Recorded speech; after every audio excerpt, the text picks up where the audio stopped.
থেকে আসছিলেন? আমি নরসিংদী থেকে আসছি। নরসিংদী। আজকে আসছেন না না, গতকাল আজকে আসছেন? আসছে সকালে। সকালে রওনা দিলাম, 12টার দিকে আসলাম আর কি।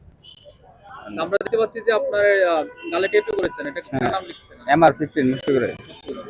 তো আজকে যে রাজশাহী খেলাটা আপনারা দেখতে পাচ্ছেন না বা হবে না বলে হবে এখনো হবে কিনা তার কোনো না, আমরা নিশ্চয়তা নাই। নিশ্চয় জানি না, তবে আশা আছে এখনো বসে। হয়তো বা আরো ম্যাচ শুরু যদি টাইম পর্যন্ত থাকবো, তারপর তো চলে যেতে হবে, কিছু করার নেই। কারণ এই যে টিকিট কেটে আসছেন বা আপনার দেখা গেছে এটা যাতায়াতের একটা কষ্ট পড়ছে, এটা আসার পর আপনি এখানে দেখলেন যে একটা আন্দোলন, এটা সব মিলে আসলে আপনার অনুভূতিটা কি আপনি কত বলতে চাচ্ছেন? অনুভূতি, আমি যদি বোর্ড পরিচালক বা হতাম, তাহলে তাদেরকে আমি জবাবটা দিয়ে দেখাতাম যে আপনারা আসেন, রাস্তায় একটু দাঁড়ান, যায় কতটুকু কষ্ট জার্নি করে যে তারা আসছে, তারা অনুভূতি বুঝুক। আপনারা আন্দোলনটা করেন, সেটা করেন, করতেই পারেন, স্বাধীন দেশে আপনারা এটা করবেন, আন্দোলন করেন, কিন্তু ভাই আমাদেরকে বন্দি করে কেন? আমরা তো খেলা দেখে উপভোগ করতেছি, বিনোদন নিতে আসছি। বিনোদনের বিপরীতে আমরা কি পাচ্ছি? কষ্ট পেয়ে যাচ্ছি। যেমন আপনি দেখেন, সকাল 9টা থেকে বাসা বের হলাম, আপনার 12টা এখানে আসতে বসলাম, তারপরে অনলাইনে টিকিট কাটলাম, তারপরে সবকিছু আমরা ঢুকবো, এই মুহূর্তে শুনতেছি খেলা হচ্ছে না। আর দর্শক কিন্তু 50% ঢুকছে। আমার কিছু বন্ধুরা ফ্রেন্ডরা ঢুকে এখনো স্টেডিয়ামের ভিতরে আছে, আমি বাইরে আছি। তো এখন আর সাথে কিছু খেলা হবে না, আন্দোলন চলতেছে। আপনার আন্দোলন করেন, বিসিবি আপনার শর্ত দেন বা যাই দেন, এটা তো আপনাদের ব্যক্তিগত বিষয়, এটা তো আমাদের না। তাহলে আপনারা আমাদেরকে কষ্ট কেন দিলেন? আমি বিসিবিকে প্রশ্ন করতে চাই, কবে সভাপতি যিনি মিঠুন আছেন, ওনাকে প্রশ্ন করতে চাই যে কেন আমাদেরকে ভোগান্তি করবে, এই জবাবটা কে দিবেন? এখন আপনি বলতেছেন যে একই টিকিট দিয়ে পরবর্তী ম্যাচ দেখা দেবে। ভাই, আমরা নরসিংদী থেকে আসছি, আবার কি আসবো? ঠিক আছে, টিকিটের টাকাটা আমরা দিলেন না, যে একই টিকিটে আমরা খেলা দেখবো, কিন্তু আবার যে আসবো আমরা, এই জার্নি টাকাটা দায় ভাই কে নিবে? আর কিন্তু আমাদের যাইতে রাত্র হবে, কিন্তু আমরা তো খেলা দেখতে পারলাম না। আপনার আন্দোলন করেন, ঠিক আছে, আপনাদের যুক্তি আপনাদের কাছে মানলাম, আবার বিসিবি যুক্তি ঠিক আছে, তাদের যুক্তি ঠিক আছে, তাহলে আমাদের মাঝে মাঝে আমাদের কি হলো? এটার এটার এটার অ্যাবিলিটিটা কে নিবে বলেন?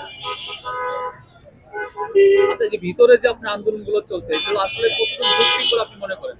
যুক্তি আমি তো মনে করেন যে দেখি না, যে উনি এই যে ওই নাজমুল যে ওই আপনার বিসিবির পরিচালক, উনি যুক্তিগত সম্পত্তির কথা বলছে, যে বিসিবি যে তারা যে এতদিন ধরে খেলতেছে, তারা তো কোনো ট্রফি বাংলাদেশের জন্য আনতে পারে নাই, তাদের কি শুধু শুধু টাকা দিতেছে না?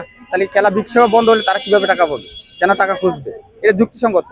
এখন আপনি তাদেরকে মানহানি বলা হচ্ছে, মানহানি করা হচ্ছে, অপমান করা হচ্ছে, তাহলে আপনাদেরকে লজ্জা হওয়া উচিত। আপনাদের যে যারা ক্রিকেটে পরে আসছে, তারা অ্যাটলিস্ট সেমিফাইনাল খেলছে, আফগানিস্তান সেমিফাইনাল খেলে নাই বিশ্বকাপে, আপনারা কি করছেন?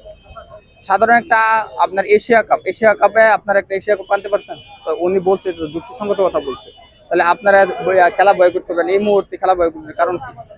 কেন কেন মিঠুন নিষিদ্ধ করলাম? মিঠুন এই আজকের জন্য সম্পূর্ণ দায়ী মিঠুন। মিঠুনের জন্য আজকে আমরা এই মন ধরে কষ্ট নিয়ে এখন বাসা যাইতে হবে। শুধু only one person, he is Mithun, শুধু মিঠুন। এখন কি আপনি বাসায় চলে যাবেন নাকি আরো আরো কিছুক্ষণ থাকবেন? আর আরো কিছুক্ষণ থাকবো, আমরা তো আশা করতে পারি, যে কোনো অফিসিয়াল আমরা কোনো স্টেটমেন্ট আমরা এখনো পাইনি যে খেলা হবে কি বন্ধ না হবে না, এখনো কিছু পাইনি। জবাবদিহিটা দিবে, তারপরে আমরা যাবো।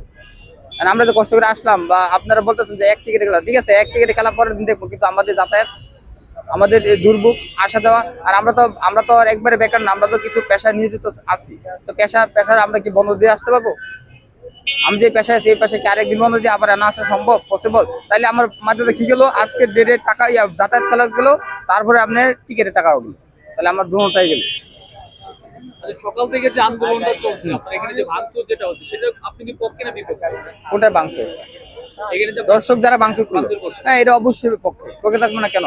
আপনারা বারবার সেনাবাহিনী দিয়ে আমাদেরকে হ্যারাসমেন্ট করতেছেন, তারপর পুলিশ দিয়ে আমাদেরকে তাড়ানোর চেষ্টা করতেছেন, আপনারা তো কোনো কিছু বুঝলেন না। তাহলে আপনার দর্শকটা কতক্ষণ থাকবে এখানে ধৈর্য নিয়ে? সেই একটা থেকে দাঁড়ানো, এখনো দাঁড়ানো আমরা, তাহলে একটা থেকে এখন 5-5 ঘন্টা ধরে আমরা এখনো দাঁড়ানো আছে, খেলার কোনো আমরা স্টেটমেন্ট দেন না, খেলা হবে না হবে না কোনো ডিসিশন দেন না, আমরা দাঁড়াতে থাকবো, তাহলে কি ভাঙচুর? এটা তো তাদের ভাগ্য যে ভালো, যে স্টেডিয়ামের ভিতরে আমরা এখন ঢুকতে পারি না, যে ভাঙচুর করিনি। আপনি যদি ভিতরে প্রবেশ করতে পারতেন তাহলে কি করতেন? তা অবশ্যই আমরা প্রতিবাদ জানাইতাম, আমাদের ভাষা আমরা প্রতিবাদ জানাবো। আমাদের ভাষা, আমাদের কথা শুনতেছে না, তাইলে আমরা এখন এই জন্য আমরা এই রাস্তায় এই তাদের ব্যানার ছিঁড়ে ফেললাম। এটা তো ভাঙচুর বলা যায় না, তাদের ব্যানার আমরা নামায় ফেললাম।